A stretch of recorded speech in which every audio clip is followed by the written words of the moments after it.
Hey everyone, have you ever wondered, you're tired with formal employment, or you have just retired, or you have not been lucky with getting jobs, so you've decided to start a business. Have you ever known why businesses fail? I want you to give me 10 of your minutes so that I tell you why, or I give you the signs that that shows you why or wow or when a business is failing. My name is Jobiese Richard, CPA. I'm a financial consultant and I'm practicing auditor. So reason number one, why businesses are failing. One, or why business is going to fail. Employing relatives and friends or acquaintances. You've only employed your friends and relatives. I'm telling you for a fact. These people will, number one, be very familiar with you. That's number one. So in other words, you won't fire them. You can't arrest them. You will not pardon the excuses. So what happens? Familiarity brings what? Contempt. That's what the Bible says. So reason number one why your business is going to fail is because you're having those people. Reason number two, you're withdrawing money from your business to meet personal issues and not paying it back. You wake up in the morning and somebody tells you, hey, Maze, we are feeling hungry at home. You're getting money from the business you're sending home. Hey, I need to go for some vacation. You're just getting money. And mark you, you're getting money from stock. So that's reason number two that shows you that the business is going to do it is going to fail. Number three, you're not keeping records. You're not doing bookkeeping. You know when you sell, you trade sales. This is what I've sold. Purchases, this is what I've bought. Have three books. Book number one should be a book for purchases, whatever you're buying. Book number two should be a book of sales, whatever you've sold, and every day. Book number three should help you on doing expenses. All expenses, whatever you've done, whatever you have incurred, all expenses you've incurred, whether be it rent, be it salaries. Make sure everything is put in paper. You can't say now because the business is mine, I don't need to write down. My friend, that business is going to fail. It will fail like it never existed. Reason number four, cash flow problems. There comes a times when now money is not flowing in.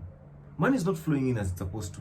You realize that money. So when there are cash flow problems, that business will flow. There are high reasons for there are high likelihood that business is going to fail. Number five, declining sales or low sales. You just realize time has come when you're not selling anymore. Or if you're selling, the sales have gone down. So that's another reason why you should do what? And you need to know why sales are going down. It can either be number one, you're having substandard products. Number two, your things are very expensive in the market. Number four, you have not adapted to change. You understand? Number six, high employee turnover. This is not just any employee. These are quality employees. You know that there comes a time when you have quality employees and then they're now leaving. That's the reason why that is a likelihood that your business is failing. It will fail. It will hit down. It will hit rock bottom. So make sure you're having quality employees. So if you're having turnover, it's fine. You know, employees are not there to be with you forever because even our parents leave. But just make sure that you're having quality employees. Sometimes you have to compromise just to have them around. Because at the end of the day, they're delivering. Reason number seven, cash deficit. Cash deficit means you don't have money to operate with now in the present. You need to buy stock. You can't buy because you have deficit. So that is a very likely reason why, or a likely cause that this business is gonna fail, or it's failing. Next is management wrangles or poor management. You want to make decisions and somebody says yes, another person says no, somebody says we need to do this, and the other person there is resisting change. Somebody this side is trying to agonize everything you're doing. The other person are trying to resist. My friend, it's crazy. That thing is gonna do what? It's gonna fail. You're giving decisions and those guys are fighting. They want to outshine each other, my friend. Reason number 9, that is we said poor management. Number 10, we said communication barriers. You've communicated something, and these things are not hitting down. You're saying let's have left. Okay, from next month. Okay, let me give an example. Our vision, let's say for example, just on college, our main goal is to ignite leaders. So that is the main goal. So what our mission is training them. So we need to train them. Some of our pillars will be, we have student engagement. Next, we have ICT. So in other words, you're having the vision, you're having the pillars, the strategic pillars, and you're having all this that needs to be communicated so that our employees will understand, but they do not understand. So you're not going anywhere. Because you are supposed to go left and others are going right. Others are going right, you're going left. So communication barriers. It's crazy. Number 19, so number 11, having many employees. You know, you might realize you're actually starting the business. And starting the business means you need a cleaner. You need somebody to prepare for you coffee sometimes. You need maybe lunch. You need a receptionist. So this company is having 4 people doing the same. A very small company, just as an SME, starting. We have another company that all these roles of 4 people are done by one person. The person comes very early in the morning, they clean the place. After cleaning the place, they sit down. When it reaches 10, when you're also in your main office, they can prepare the coffee, give you the coffee. So you'll realize that this company B, is likely to succeed than company A. Because in company A, the expenses are so high. Because we're having 4 people. These are 4 heads. And these 4 heads, you need to realize that they need to be salaries. They need to be crowding. There'll be a lot of crowding. There'll just be a lot of, I don't know how to call it nonsense, but there'll be a lot of confusion in the office. Number 12, there's no passion. You're waking up at 10. You're not, when the company is yours, or the business is yours, you need to be there by 6. Wake up very early in the morning. If it's marketing, go do marketing. If it's cleaning, clean the place. Talk to people well. So if there's passion, this thing won't fail. But if there's no passion, I can assure you, this thing is gonna fail. Big time. Big time. Number 13, there's too much overheads. There's so many, overheads, Overheads these are expenses that are not directly related or proportionate to the expenses. Like in other words, I might be selling clothes of 10,000. I don't know if I'm trying to use a language that somebody will understand. I'm paying rent of 10,000 shillings. But in this particular month, I sold clothes. I'm in the clothesline business. So I sold clothes for 5,000. Or the other month, I sold clothes for 20,000. So rent is an overhead cost because it is not directly attributed to what I'm selling. So that is one. We might have electricity. We might have this water, the utilities. So when you have so many overhead costs, we also have something like salaries. Those are overhead. Because what happens is these things are not directly attributed to what I'm selling. If let's say for example I'm selling clothes and I decide to tell my employees that from the clothes, I am not going to pay your basic salary. I'm going to pay on commission. So that will give me less problems. The other one will give me a lot of problems. So make sure you have less overhead costs. Make sure that all your costs, all your expenses are direct expenses.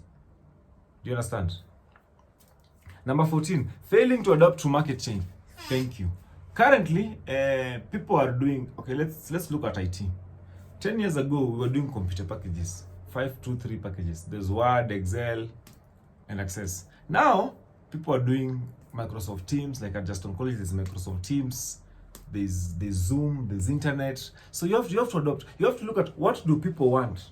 What do people need now? People want to understand Zoom.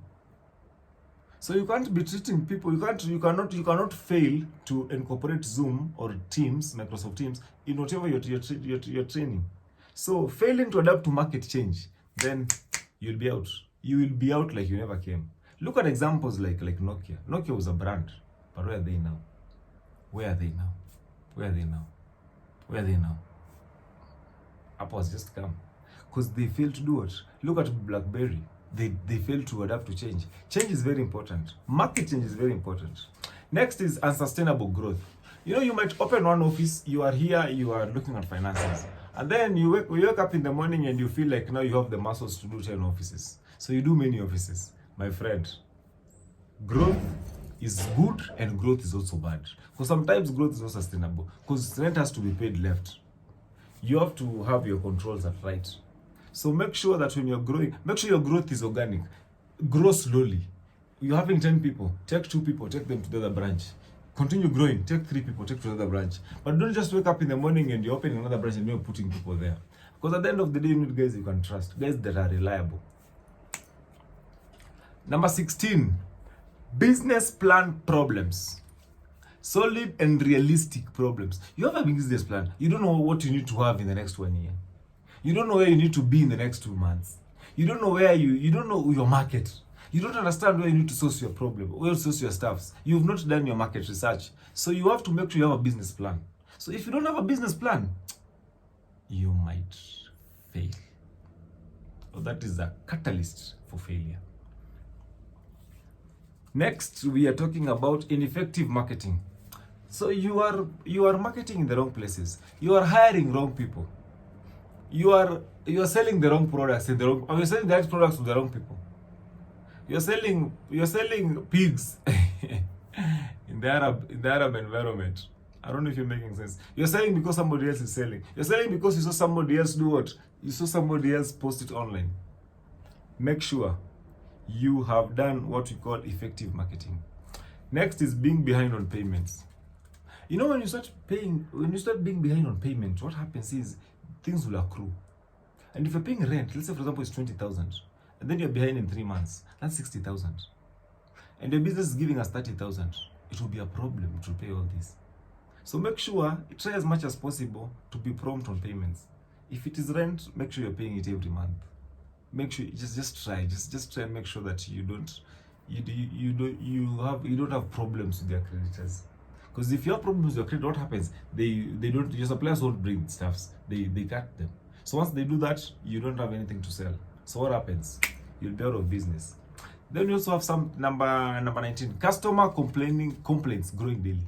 Customers are complaining, number one, your services are poor. Number two, customers are complaining they're not getting value for money. Of course, in every 100%, you'll not fail to get 2 or 5%. But if they come to 30%, then there's a problem. Then on these customer complaints, make sure that there are channels where you do what? You talk to the customers. Let's say, for example, you need to employ a lot of PR in that. Let's say, for example, somebody goes to online and says, "Oh, this company treated me wrong." Just tell them, "Thank you so much for bringing this complaint. One of our staff is going to work with you and going to solve this amicably." You know, you have neutralized the situation. Last but not least, getting into a business that you are not familiar with. That is another problem. My friend, you are getting into a business that you do not understand. It's like getting into the cockpit of the aeroplane with a driving license that is for class C1, like mine. You cry. So make sure in all this, the 20 points I've given out, make sure in all the 20 points, you're working on them. Because the motive of any business is to make money, is to get profit. Make sure you're getting profit. Anyway, thank you so much. And I do not say that will make you fail. You can pump more money. You can bring experts. You can pump more money. You can bring in experts. You can develop passion for your business. You can reduce the overheads. You can try as much as possible to pay on time. If you are behind on payments, get a loan that is not very expensive, a loan whose cost is very low. Adapt to changes. Just make sure you are communicating, you're having meetings and talk to your people. And then at the end of it all, we do what? We'll make it. Thank you so much. My name is Jobiese. Subscribe if you've not. Call me, text me, or SMS me if you're having a problem, any business or financial problem. Thank you and God bless you.